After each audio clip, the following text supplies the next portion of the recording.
Syria में नरसंहार, सड़क पर लाशों का अंबार। बशर ब्रिगेड और जुलानी के बीच जल रहा सीरिया। 24 घंटे सीरिया में 1000 से ज्यादा मौत। पश्चिम एशिया में नया वॉर जोन एक्टिव।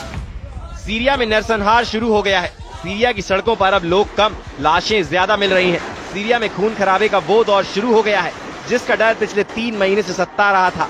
ट्रकों में लोगों को भरना और फिर दूर सड़कों पर उनकी लाशें मिलना। सीरिया जल रहा है। सीरिया में ये तस्वीर बता रही है कि इस मुल्क को जलाने का काम फिर शुरू हो चुका है, क्योंकि अबू मोहम्मद अल जुलानी का ग्रुप HTS यानी हयात तहरीर अल शाम अपना जोगा उतार कर अब अल कायदा के असली अवतार में आ गया है। जितना जुलानी हंस रहा है, सीरिया में उतनी लाशें गिर रही हैं। 24 घंटे के अंदर सीरिया में 1000 से ज्यादा लोगों को मौत के घाट उतार दिया गया है। इस वक्त सीरिया में टक्कर है बशर ब्रिगेड और जुलानी के जल्लादों के बीच, और इस टक्कर में सीरिया जल रहा है। सीरिया के लताकिया और टार्टस में बहुत ही खतरनाक गृह युद्ध तेज हो गया है। सड़कों पर लाशें पड़ी हुई हैं। जुलानी की सेना ने बशर अल असद के समर्थकों को चुन चुन कर मारना शुरू कर दिया है। 24 घंटे के अंदर 1000 से ज्यादा लाशें बिछा दी गई। मौतों का ये आंकड़ा 2011 में सीरियाई गृह युद्ध के बाद सबसे ज्यादा है। 8 दिसंबर 2024 को बशर अल असद के तख्तापलट के ठीक 3 महीने बाद सीरिया में 24 घंटे के अंदर 1000 लोगों को जान से मार डाला गया। यानी 8 दिसंबर को तख्तापलट और 8 मार्च को नरसंहार। मारे गए 1000 लोगों में 750 से ज्यादा अलावी समुदाय के हैं, जिससे सीरिया के पूर्व राष्ट्रपति बशर अल असद भी आते हैं। इसके अलावा ईसाई समुदाय के लोगों की हत्याएं हुई हैं और बाकी मिलिशिया से भी बदला लिया गया है। सबसे ज्यादा खून खराबा सीरिया के लताकिया और हाफी शहरों में हुआ है।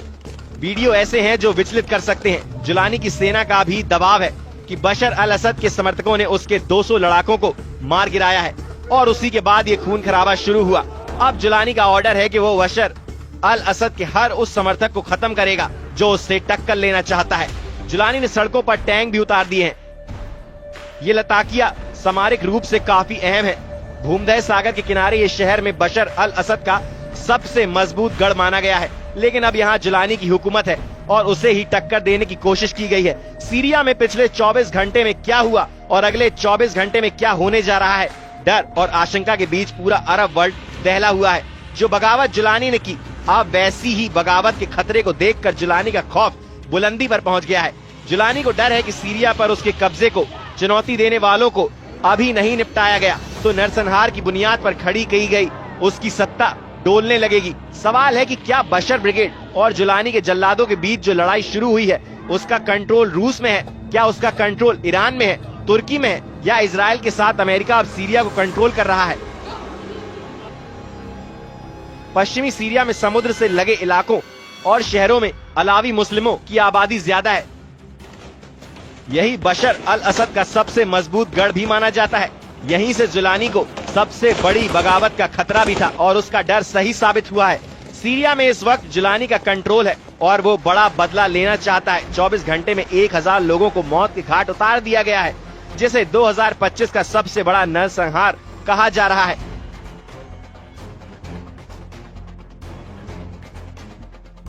उधर लताकिया शहर में खौफ देखिए। यहाँ लोग लताकिया इंटरनेशनल एयरपोर्ट के बाहर हजारों लोग इकट्ठा हो गए हैं। यहीं पर रूस का मिलिट्री बेस भी है और ये लोग अब रूस से पनाह मांग रहे हैं ताकि किसी तरह जुलानी के गुस्से से बच सके, क्योंकि जुलानी के ऑर्डर पर उसके लड़ाके बशर अल असद के समर्थकों को चुन चुन कर मार रहे हैं। ऐसा इसलिए क्योंकि बशर समर्थकों को जुलानी की सत्ता किसी कीमत पर कबूल नहीं। यही वजह है कि अब बशर ब्रिगेड और जुलानी के जल्लादों के बीच युद्ध शुरू हो गया है, या कहें कि सीरिया एक बार फिर गृह युद्ध में फंस गया है। सीरिया में सिविल वॉर की आग तेजी से फैल रही है। जब से पश्चिमी सीरिया में ये लड़ाई शुरू हुई है, जब से बशर अल असद के समर्थक और जुलानी के ग्रुप हयात तहरीर अल सामने हैं, अब और ज्यादा हत्याएं और ज्यादा लाशें गिरने का डर सताने लगा है। जुलानी ने उत्तरी सीरिया से लड़ाकों को दक्षिण की तरफ कूच करने का ऑर्डर दिया है। जिस देश पर जुलानी ने इस लड़ाका ब्रिगेड की मदद से कब्जा किया, अब वो इन्हीं के जरिए अपना कब्जा बनाए रखने की लड़ाई तेज कर रहा है। जुलानी के एक इशारे पर जान देने और जान लेने वाले ये लड़ाके HTS ग्रुप यानी हयात तहरीर अल शाम ग्रुप के हैं, जो सीरिया में पहले अल कायदा के नाम से जाना जाता था। जुलानी ने अब सीरिया पर कब्जा किया, उसके बाद HTS को पश्चिमी और अरब देशों ने एक तरह से मान्यता भी दे दी है, क्योंकि वो जुलानी के साथ रिश्ते मजबूत कर रहे हैं। जुलानी इन्हीं लड़ाकों या कहें कि पूर्व अल कायदा के आतंकियों की मदद से फिर से पूरे सीरिया पर अपने कंट्रोल को मजबूत करना चाहता है। इनके पास हथियारों के नाम पर ये छोटा ट्रक और एसयूवी कार है और इनमें ऐसी गाड़ियां भी हैं जिन पर एंटी एयरक्राफ्ट गन भी लगी है। ये इदलिब है और यहाँ के रहने वाले कई HTS लड़ाके बशर अल असद के समर्थकों के हाथ मारे गए हैं। ये जुलानी का इलाका है और यहाँ बशर ब्रिगेड के खिलाफ गुस्सा बहुत ज्यादा है। यानी जिस गृह युद्ध से सीरिया पिछले 3 महीनों से बचा हुआ था वो अब सामने नजर आ रहा है। एक तरह से पश्चिम एरिया में नया वॉर जोन एक्टिवेट हो गया है। बशर अल असद और जुलानी के लड़ाके एक दूसरे के खिलाफ युद्ध शुरू कर चुके हैं। सीरिया इस वक्त वो वॉर जोन बना हुआ है जहां कई देशों की इंटेलिजेंस एजेंसियां और खुफिया लड़ाके एक्टिव हैं। ईरान से लेकर इजराइल और तुर्की से लेकर सऊदी अरब तक अब सब सीरिया को कंट्रोल करना चाहते हैं। जनवरी में ही सीरिया के अंदर इजराइल के खिलाफ गुस्सा देखा गया जब यहाँ की सड़कों पर इजराइल के खिलाफ नारेबाजी हुई। नेतन्याहू को धमकी दी गई कि वो दक्षिण सीरिया की जमीन से हट जाएं, नहीं तो इजराइल को सबक सिखाया जाएगा। देखा जाए तो हालत बहुत ज्यादा खराब हो चुके हैं। इस वक्त सीरिया में 3 जंगों की बुनियाद रखी जा रही है। पहला है ग्रेटर इजराइल जो नेतन्याहू बनाना चाहते हैं। दूसरा है ऑटोमन साम्राज्य जो एर्दोगान का ख्वाब है।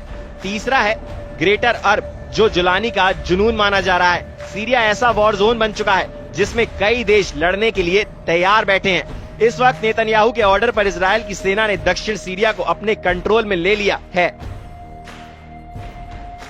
सीरिया में ऐसे युद्ध की नींव रख दी गई है जिसमें 2-3 देश नहीं बल्कि तुर्की से तेल अवीव और तेहरान से रियाद यानी सऊदी अरब और पूरा अरब वर्ल्ड या तो जलेगा या तो जला देगा। तुर्की के विदेश मंत्री हकान फिदान ने कहा है कि नेतन्याहू सरकार को ये आत्मघाती नीतियां छोड़ देनी चाहिए। अंतर्राष्ट्रीय समुदाय को फौरन दबाव डालना चाहिए। आपको लगेगा कि सब कुछ नियंत्रण में है लेकिन एक वक्त अराजकता सामने आएगी। सीरिया में जुलानी की एंट्री के बाद से नेतन्याहू बहुत ज्यादा जोश में है। चाहे गोलान के पहाड़ हो या फिर शेख का पहाड़, इन दोनों जगहों पर इजराइल का पहुंचना और फिर पूरे दक्षिण सीरिया तक अपने मरकावा टैंक दौड़ाने वाला इरादा नेतन्याहू का बड़ा प्लान बताया जा रहा है। ये ऐसा प्लान है जिसे लेकर तुर्की में खतरे की घंटी बज रही है। ऐसे में सवाल उठता है कि क्या ये ग्रेटर इजराइल बनाम ऑटोमन साम्राज्य की टक्कर है? क्या इजराइल और तुर्की अब एक दूसरे से सीरिया को लेकर बहुत बड़ा युद्ध करने की तैयारी करने लगे हैं, जिसमें एक तरफ ग्रेटर इजराइल और दूसरी तरफ ऑटोमन वाला सपना है? सीरिया कैसे ग्रेटर इजराइल वाले प्लान का हिस्सा बन सकता है? इसका खतरा तब जताया गया जब दिसंबर के महीने में नेतन्याहू का एक वीडियो आया। हेलीकॉप्टर से उतरने के बाद नेतन्याहू उस पहाड़ पर पहुंचते हैं जिसको कहा जाता है जबल अल शेख यानी शेख का पहाड़। सीरिया की ऊंची चोटी को इजराइल माउंट हेरमत कहा जाता है। सीरिया में शेख का पहाड़ सीरिया और लेबनान के बीच में 150 किलोमीटर पर्वत श्रृंखला का हिस्सा है। इसका बड़ा हिस्सा सीरिया में है और इसकी सबसे ऊंची चोटी को ही शेख का पहाड़ कहा जाता है। इसकी ऊंचाई 2814 मीटर है। ये पर्वत श्रृंखला दक्षिण में सीरिया की गोलान की पहाड़ियों से मिलती है जहाँ इस वक्त बड़े हिस्से पर इजराइल ने कब्जा किया हुआ है। नेतन्याहू की इन तस्वीरों को देखकर सबसे पहले ईरान का गुस्सा भड़का था और अब तुर्की के साथ साथ जुलानी का सिस्टम भी बेचैन हो गया है।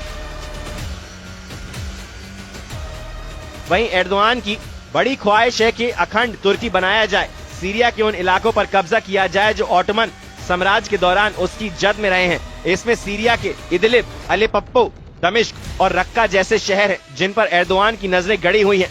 ये चारों शहर इस वक्त एर्दोगान के एजेंडे में हैं और लगता है कि सीरिया के इन शहरों के लिए तुर्की अब इजराइल के खिलाफ फिलिस्तीन वाला मोर्चा भी बंद करने के लिए तैयार है। हालांकि सबकी नजर सीरिया में बशर अल असद की सरकार को रौंदने वाले अब्बू जुलानी पर है। जुलानी पूरे अरब वर्ल्ड का दौरा कर रहा है। वो तुर्की जाकर एर्दोगान से भी मिल चुका है। उधर सीरिया अंतरिम राष्ट्रीय अल जुलानी ने कहा है कि वो क्षेत्रीय सुरक्षा के लिए तुर्की के साथ मिलकर काम कर रहे हैं।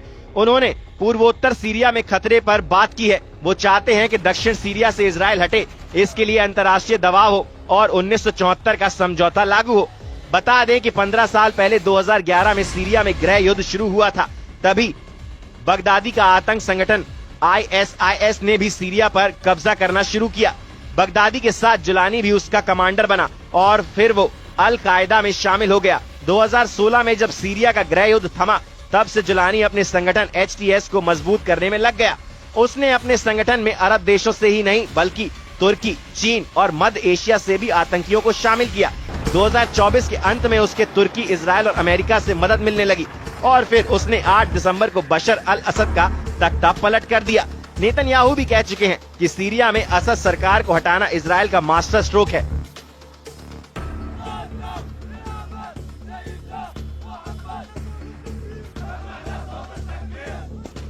साथ ही कहा गया है कि उन्होंने जो देखा वो एक चेन रिएक्शन है। पहले हमास और फिर हिजबुल्लाह के नेतृत्व को खत्म किया गया। इससे ईरान को बहुत बड़ा झटका लगा है। यहीं ट्रंप ने भी कहा कि जो कुछ हुआ है उसके पीछे इजराइल की कामयाबी है। सवाल उठ रहे हैं कि क्या जुलानी का विद्रोह नेतन्याहू के इशारे पर किया गया है, क्योंकि हिजबुल्लाह और इजराइल के बीच सीज फायर के बाद जुलानी का एक्टिव होना इशारा करता है कि सीरिया में सब कुछ बहुत प्लानिंग से किया गया है। जुलानी HTS का नेता बनकर आया और सीरिया पर 48 घंटों के अंदर कब्जा कर लिया।